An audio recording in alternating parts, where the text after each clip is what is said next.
ఆహ్వానిస్తున్నాం.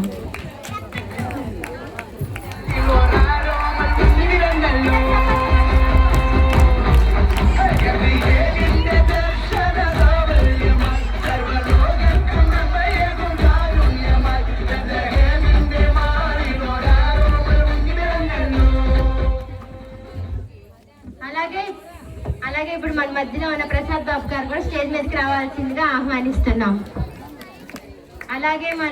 ఉన్న ప్రసాద్ బాబు గారు కూడా స్టేజ్ మీదకి రావాల్సిందిగా ఆహ్వానిస్తున్నాం.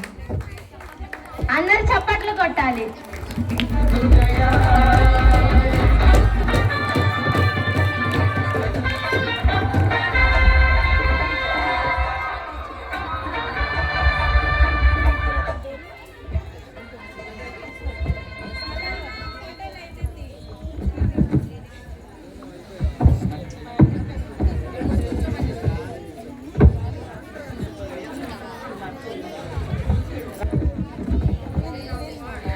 అందరికీ వందనాలండి.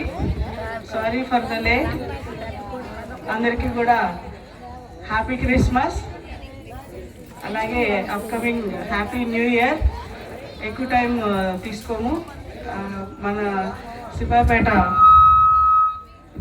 సంఘస్థులందరికీ కూడా, అలాగే చిన్నపిల్లలకి, యూత్కి, అలాగే స్త్రీల సమాజం వారికి, అలాగే సంఘస్థులందరికీ, అలాగే వేరు వేరు ఊర్ల నుండి మన సంఘస్థులు ఎవరైతే బయట నుండి ఇక్కడికి వచ్చారో అందరికీ కూడా హృదయపూర్వక క్రిస్మస్ శుభాకాంక్షలు. ఈ అవకాశం ఇచ్చి మమ్మల్ని ఇక్కడికి పిలిచి ఆదరించినందుకు మీ అందరికి కూడా హృదయపూర్వక నమస్కారాలు తెలియజేస్తూ హ్యాపీ క్రిస్మస్. Thank you. చక్కని గ్రీటింగ్స్ అందించిన విజయలక్ష్మి గారికి మా వందనాలు. అలాగే మన మధ్యలో ఉన్న ప్రసాద్ బాబు గారు కూడా మనకి కొన్ని గ్రీటింగ్స్ అందించవలసిందిగా కోరుచున్నాను.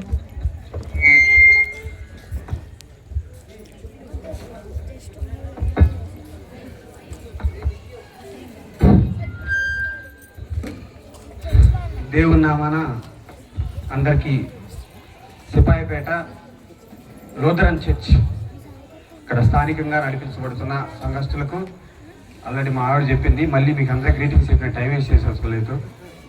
అందరికీ వందనాలు తెలియజేస్తున్నాను.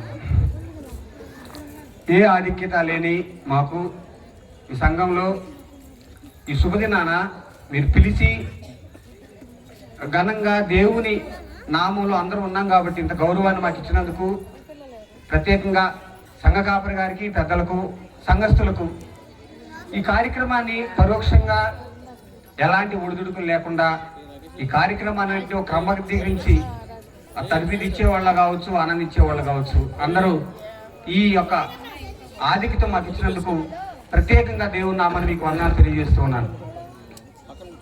సంఘ కాపరి గారు పిల్లలు వాళ్ళ టాలెంట్స్ ప్రదర్శిస్తారండి. ప్రోగ్రాం మాకు మీరు కూడా వచ్చి ఉదార స్వభావంతో కొన్ని మాటలు మాట్లాడితే దేవుని కార్యక్రమం ఇంకా ఘనంగా ఉంటుందని మేము అనుకుంటున్నామని చెప్పి ఆహ్వానించారు. దానికి ప్రత్యేక వందనాలు తెలియజేస్తున్నాను. అయితే ఇంతవరకు పిల్లలు వాళ్ళ టాలెంట్స్ను వాళ్ళ టీచర్స్ కానీ, వాళ్ళ మార్గదర్శకులు కానీ, వాళ్ళ మెంటార్ కానీ చేసిన తరఫీదును బట్టి దేవుని నామాన్ని కనపరిచినందుకు వారిని ప్రత్యేకంగా అభిమానిస్తున్నాను. దేవుని వాక్యపు నీడలో మనం మాట్లాడగలిగితే అప్లికబుల్గా ఈ కార్యక్రమాలను మనం అన్వయించుకుంటే ఈ యొక్క పిల్లలు టాలెంట్స్ కానీ ఇవి ఎంత దేవుని నామానికి ఉపయోగకరంగా ఉంటాయో, అమూల్యమైన నామాన్ని ప్రచురించడానికి, క్రీస్తుకు సంబంధించిన అన్ని ఘనకార్యాలను ప్రజల్లో మనసుల్లో చొప్పించడానికి ఎలాంటి ఏ విధంగా దోహదపడతాయో ఒకసారి దేవుని వెలుగులో ఒక వాక్య భాగాన్ని మీకు గుర్తు చేస్తాను. యోహాను సువార్త 6వ అధ్యాయము, దయచేసి ఎవరన్నా బైబిల్ ఉంటే చదవండి.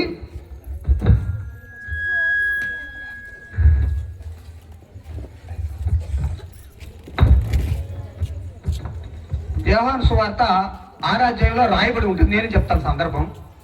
అక్కడ యేసు ప్రభువు వారు ఆ యొక్క వాక్యాన్ని బోధించేటప్పుడు ఆ పరిసర ప్రాంతాల్లో జనం వచ్చి వింటూ ఉండగా వాళ్ళకి సమయం అయిపోయింది. మీరు కూడా ఎంతసేపటి నుంచి నాకు తెలియదు, నాకు వాళ్ళు కూడా ఎగ్జాస్ట్ అవుతారు కదా మీటింగ్స్ కానీ ఇవంటే. ఆ మీటింగ్స్లో ఉన్న భావం తర్వాత సంగతి, కానీ ఎవరికైనా సరే ఒక ఎగ్జాస్ట్ అయ్యే స్టేజ్ ఉంటుంది. ఆ స్టేజ్ తర్వాత నేను ఏం పెట్టా మీరు తెలియరు, దానికి మీనింగ్లెస్. కాబట్టి యేసుప్రభు వారు కూడా అలాంటి ఫేస్ చేశారు. ఎందుకంటే యేసుప్రభు గారు ఏదో నేను పోల్చడం లేదు కానీ ఏదో ఆ మంత్రం ఈ మంత్రం అని చెప్పలా. మానవుడిగా లోకానికి వచ్చి నేను మీరు ఎలాంటి కష్టాలు ఎలాంటి అనుభవాలు ఈ జీవితంలో మనం ఎదుర్కొంటున్నామో ఆ అనుభవాలు తన యొక్క పనుల ద్వారా చేసి చూపించి గెలిచి మనకు మాదిరిగా నిలిచారు. ఆ కార్యక్రమాన్ని మనం ఒకసారి అన్వయించుకుంటే, ఒకసారి సింహావలోకనం చేసుకుంటే, ఈ అధ్యాయంలో మనం చూసినట్లయితే ఆ మీటింగ్కి వచ్చిన జనం అంతా ఎగ్జాస్ట్ అయిపోయిన తర్వాత, అరే ఎంతసేపు వీళ్ళు మంచి బోధలు విన్నారే, మరి వీరికి ఆహార పరిస్థితి ఏంటి, మూర్చొచ్చి పడిపోతారేమో, వీళ్ళకి ఏం లేవన్నప్పుడు ఒక ఆయన పిలిచి అడిగాడు. ఎవరిని పిలిచి అడిగాడంటే, మీరు చదివితే లేట్ అవుతుంది నేను చెప్తున్నాను, ఫిలిప్పుని పిలిచాడు. ఫిలిప్పుని పిలిచి ఏందయ్యే పరిస్థితి, అందరూ ఉన్నారు, మరి ఏంది సంగతి, ఎంత కావాలో ఏందని అడిగాడు.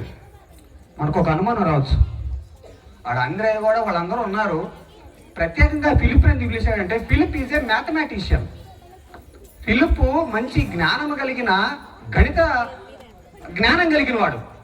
మనం కూడా చర్చిలో కొన్ని పనులు వాళ్ళ జ్ఞానాన్ని బట్టి మనం అప్పగిస్తూ ఉంటాం. లెక్కలు రానోడికి లెక్కలు వచ్చే జ్ఞానం, సచిన్ టెండూల్కర్ నుంచి పాడబడమని, బాస్కెట్ బాల్ నుంచి క్రికెట్ ఆడమని మనం చెప్పం, ఎందుకంటే ఎవరు టాలెంట్స్ వాళ్ళకు ఉంటాయి. కాబట్టి ఆ విధంగా యేసు ప్రభువు వారు ఫిలిప్ని పిలిచి అడిగాడు ఏంటి పరిస్థితి అని. అంటే వాళ్ళు కొంచెం ఏదో రొట్టె ముక్కలాగా తిన్నా కూడా మనం వీళ్ళని సాటిస్ఫై చేయలేము, అది వల్లగాని పని అని ఫిలిప్ అన్నాడు. తర్వాత ఆంధ్రయ్య వచ్చాడు. ఆంధ్రయ్య వచ్చి, అయ్యా చిన్నపిల్లల దగ్గర ఏవో చిన్న రొట్టెలు చేపలు ఉన్నాయి, అయినా అది ఏ రకంగా ఆలోచించిన ఇంతమందికి అసలు ఎట్ట కుదిరిద్ది అన్నాడు. అప్పుడు యేసు ప్రభువు అన్నారు, అయ్యి తీసుకురండి. అలా మనం చూడగలిగితే వాక్య భాగం ఉంటుంది, అవి తీసుకురండి అని చెప్పి ఆ చేపలని ఆ రొట్టెలను ఆశీర్వదించి 500 మందికి పెట్టి 12 గంపలు వాళ్ళు మిగిలినట్లుగా మనం వాక్య భాగంలో చూస్తాం. విషయం ఏంటంటే, ఆంద్రయ్య ఆ చేపలు రొట్టెల గురించి అసలు ఆలోచించలా, అది నథింగ్ అనుకున్నాడు. ఫిలిప్ ఆ లెక్కలు చూసి ఇంతమందిని అసలు ఏ విధంగా ఆలోచించినా ఈ మందికి మనం ఆహారం పెట్టలేమని ఫిలిప్ చెప్పాడు. కానీ ఆంధ్రయ్య చిన్నపిల్లల దగ్గర ఉన్న రొట్టెల గురించి చేపల గురించి ప్రస్తావించినప్పుడు అవి తీసుకురండి దేవుని అడిగాడు. పిల్లల దగ్గర టాలెంట్స్ ఉన్నప్పుడు పెద్దోళ్ళుగా మనం కొన్నిసార్లు గుర్తించకపోవచ్చు. అదేముందిలే చిన్న డాన్సే కదా, అదేముందిలే చిన్న స్క్రిప్టే కదా, దానివల్ల పెద్ద ఉపయోగం ఉందని మీకు నాకు తెలియకపోవచ్చు. ఇదే విధంగా ఆ రోజు ఆంధ్రయ్య ఆలోచించాడు. అరే చిన్నపిల్లల దగ్గర 2 చేపలు చెప్పినా ఒకటే చెప్పపోయినా ఒకటే, ఇదే రొట్టె చేపలు ఆంధ్రయ్య కాడుంటే ఆయన జైలు పెట్టుకునేవాడేమో, ఎందుకులే పనికిరాని అంతమందికి నేనాడు పెట్టేది, అసలు ఈ పనికిరావని చెప్పాడు అనుకునేవాడేమో. కానీ చిన్నపిల్లల దగ్గర ఉండబట్టి చూపించాడు ఇవి ఉన్నాయని. దేవుడు దాన్ని ఆశీర్వదించి ఇచ్చాడు. పెద్దలుగా మనము, సంఘస్థులుగా మనం పిల్లల్లో ఉన్న టాలెంట్స్ అవి చిన్నవి కావచ్చు, లెక్కలేనివి కావచ్చు. ఆ రోజు వాళ్ళు కూడా అంతమంది జన సమూహానికి రొట్టెలు ఎట్ట పెడదామని ఆలోచించి ఉండొచ్చు. కానీ ఆ దేవుని దగ్గర తీసుకొస్తే మన చిన్నపిల్లల దగ్గర టాలెంట్స్ దేవుని దగ్గర చూపగలిగితే, ఆ రోజు 5,000 మంది దీన్ని 12 గంపలు ఎలా ఎత్తారో, దేవుని నామాన్ని ఒక సిపాయిపేట కాదు, ఇంకోటి ఇక్కడ కాదు, ఈ రోజు పిల్లలే రేపు సిపాయిపేట పెద్ద సంఘ కాపరులు, లేకపోతే సంఘస్థులు, సంఘ పెద్దలు, ఈ యొక్క లూథరన్ చర్చిని నిలబెట్టే మంచి దేవుని నమ్మకమైన బిడ్డలుగా ఎదిగే అవకాశం ఉంది. కాబట్టి అలాంటి బిడ్డలను మీరు ప్రోత్సహించండి. వాళ్ళకి చిన్న టాలెంట్ ఉన్నా అది మీ దృష్టికి ఆనకపోయినా దేవుని దృష్టిలో చాలా విలువైంది.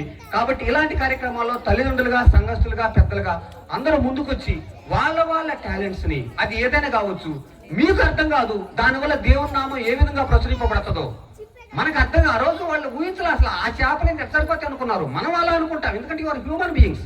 అలా అనుకోవట్లో తప్పు నేను అంటోలా, మన మానవ స్వభావం అది, మన పరిమితి అది.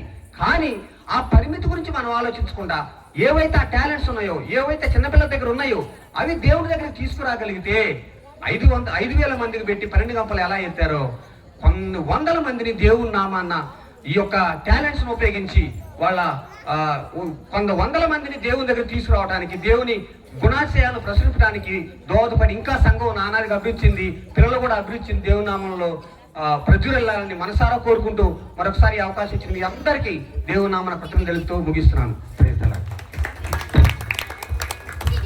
గ్రీటింగ్స్ అందించిన ప్రసాద్ బాబు గారికి మా వందనాలు.